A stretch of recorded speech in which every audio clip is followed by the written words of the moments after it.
I think a lot of big officers, like your large strapping officers, they don't get challenged as much just because they're a big dude or girl. And when they do, oftentimes it's the wheels fall off. What I think's been hounded in the profession is de-escalation for probably just after I started. And it's gotten to a point, we're all about de-escalation, right? We should try that when we can, but there's a point that if that trajectory of the suspect continues to go up, that using force here is stopping you having to use a higher level of force later on.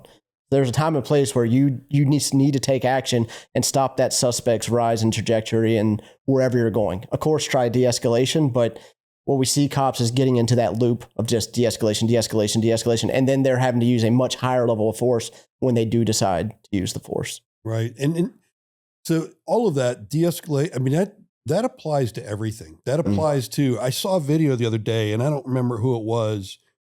And I thought it was kind of genius. The guy was showing, it was a situational thing where a guy was getting into a fight and the girlfriend got in between him and was running her mouth and she escalated everything instead of de-escalate. And his whole point was remove that problem, de-escalate the situation. I'm like, man, I've been there. I mean, I've been in that situation where I've seen this fight wouldn't have happened if it wasn't for a third party and the de-escalation didn't happen.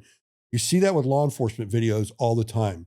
You see it where there is two people and the person that ends up being the problem is not the one they're focusing on. Yes. So it's one of those where I have never in my day worn a badge, so I don't judge when I see these videos, but I have spent a career, 40 years of having situational awareness. And to me, I don't care if it's a traffic stop. Every time I would show up, I would be situationally switched on because this could be your last day on the job. Principle number one for us, we have 5 main principles of our system. Principle number 1 is awareness. It's huge. Awareness is something also that I think comes with time. Sure. Experience. The old, talk to any fighter, talk to a baseball player. You and I sitting behind home plate, a 95-mile-an-hour fastball, we don't see it.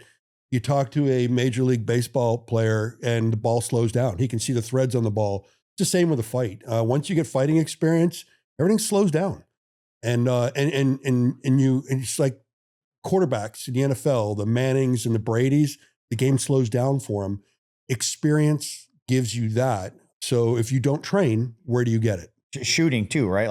Let's use emergency reloads. You're a lockback. Your gun's dead. You gotta reload the gun.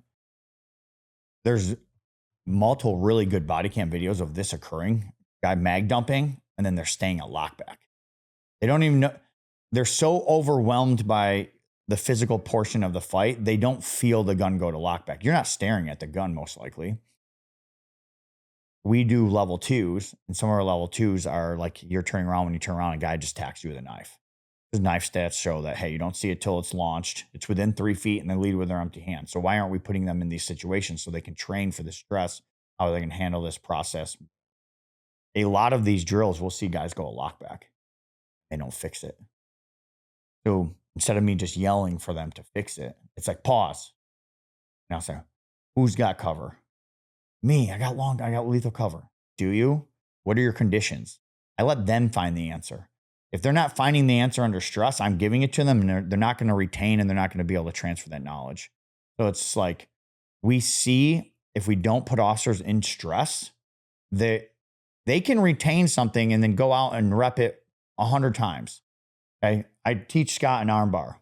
He could rep that arm bar really good the last 30, 40 times he does it. And gets the tap.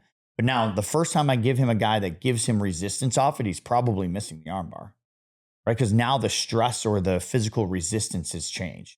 Right. And again, when we built level 1 and level 2, we just didn't want a more advanced level 1 because everything in level 1 is just fundamental. Just get so good at level 1 over and over again. You don't got to think about it. Your sequences are good. If something fails, you're going to the next problem. Those types of things. We wanted our level 2 to be all about how do departments send guys to this course that they are taught to build a structured, what we call reality-based training program. And that reality-based training program is we're using force on force to meet objectives, but our officers are going to be put in drills where they don't know what it is and they have to process and they have to fix a problem right away under immense stress. And we see them usually the first one or two, like, yeah, even when they run 3 or 4, it's always better. Right? When we started running this at our department back in, I don't even know how long, at least 10, 15 years ago, you took the LCDs, lowest common denominator, guys at your department that are just not good. The training wheels are falling off. We're pausing them constantly. They're horrendous. But by year 2 of doing box drills, say if we did them 2-3 times a year, by year 2, that LCD was becoming competent and processing and acting under stress. They were now recognizing their gun was at lockback. They were now not rushing a guy that they just shot with a knife. I shot you with a knife in your hand, and I'm 12 yards away. Why am I rushing up to you? The knife doesn't hurt me back here, right? So slowing down these things. In police work, we have to be familiar with fast, but we also have to know when to pump the brakes. You talked about it earlier, right? Like, hey, you're in a pursuit and the guy stops the car. Why are we rushing the car? Right. Right. Because sometimes in police work, we're taught to be so familiar with fast, we don't understand when to pump the brakes and hold off.